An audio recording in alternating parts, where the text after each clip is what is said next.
My name is Daniel Harper, and I've been chasing a ghost from my family's past for years.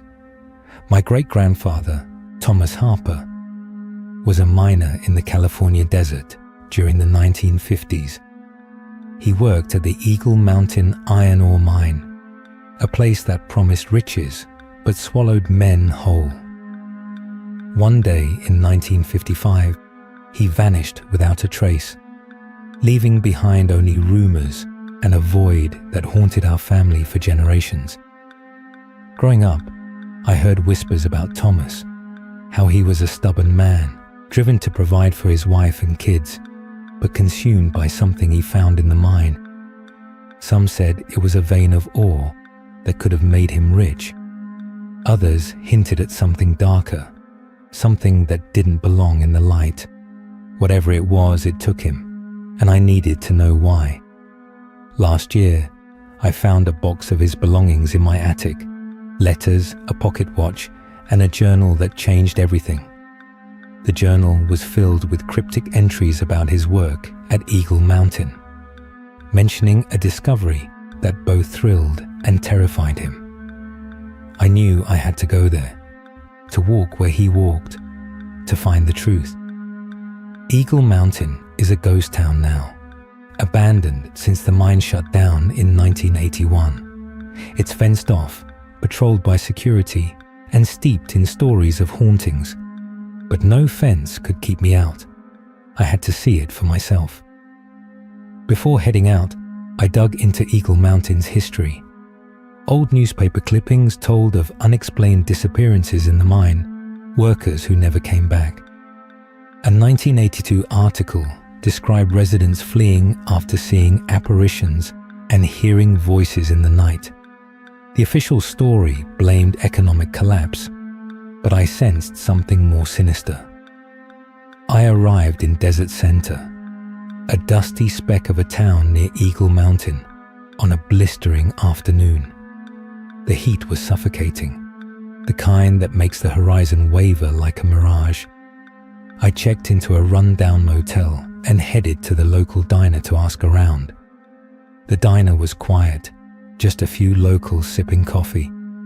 I approached the waitress, a woman with weary eyes named Clara. "I'm looking into Eagle Mountain," I said. "My great-grandfather worked there, disappeared in '55. Clara's face tightened. "Eagle Mountain's bad news. Nobody goes there anymore." "Why's that?" I pressed. She leaned in, voice low. "Folks say the mine's cursed. Something woke up when they dug too deep. People went in and never came out. Or if they did, they weren't right in the head." I shivered despite the heat. "You believe that?" "I've heard enough stories from old-timers to wonder," she said. "Be careful, kid. That place doesn't let go." Her warning stuck with me, but I couldn't turn back. That night, I couldn't sleep, the journal's words burning in my mind. I decided to head out early, under cover of darkness. I drove to the edge of Eagle Mountain and parked out of sight. The fence loomed ahead, rusted and sagging in places. I found a gap and slipped through, heart pounding. Inside, the silence was oppressive. No birds, no wind, just the crunch of my boots on gravel. The town was a skeleton of its former self, with crumbling houses and rusted cars frozen in time. It felt like the desert was watching me, waiting. I headed to what I thought was the old mining office, hoping for records. The building was a mess, papers scattered, walls tagged with graffiti from trespassers. I found a locked metal box and pried it open. Inside were photographs and documents, including a group shot of miners. There, in the back, was Thomas, his eyes intense, almost haunted. A note was clipped to the photo. "To my dearest Ellen, I'll make us rich, trust me." But he never did. He left his family with nothing but questions. In a back room, I found a tattered mine map. It showed the tunnels, with Shaft 7 marked restricted in red ink. That was where I needed to go. As I stepped outside, I heard it, a faint whisper, like voices carried on a breeze that wasn't there. I froze, straining to listen. The words were indistinct, but they sent a chill down my spine. I told myself it was my imagination, but deep down, I knew better. I followed an old road toward the mine, my flashlight cutting through the dark. The whispers grew louder, more urgent. Turn back. Danger. I ignored them, driven by the need to know. The mine entrance was boarded up, but the wood was rotted. I pried it open and stepped into the darkness, the air cool and heavy with the scent of earth and decay. The mine was a maze of tunnels, the walls rough and scarred from decades of digging. My flashlight beam danced across rusted tracks and abandoned tools, relics of a forgotten era. The whispers followed me, echoing in the confined space, impossible to ignore. I was looking for Shaft 7, the deepest part of the mine, marked as unstable on the map. Thomas had written about it in his journal, and I was sure it held the key to his fate. As I moved deeper, I found signs of the mine's past. Pickaxes, lanterns, even dynamite crates covered in cobwebs. It was like walking through a tomb. Then I heard a sound, a metallic clank, like something being dropped. I froze, heart racing. "Hello?" I called, my voice bouncing off the walls. No answer, but the clank came again, closer. I gripped my flashlight tighter, ready to run. Then, from the shadows, a figure appeared. It was translucent, a man in 1950s miner's clothes, his face pale and eyes sunken.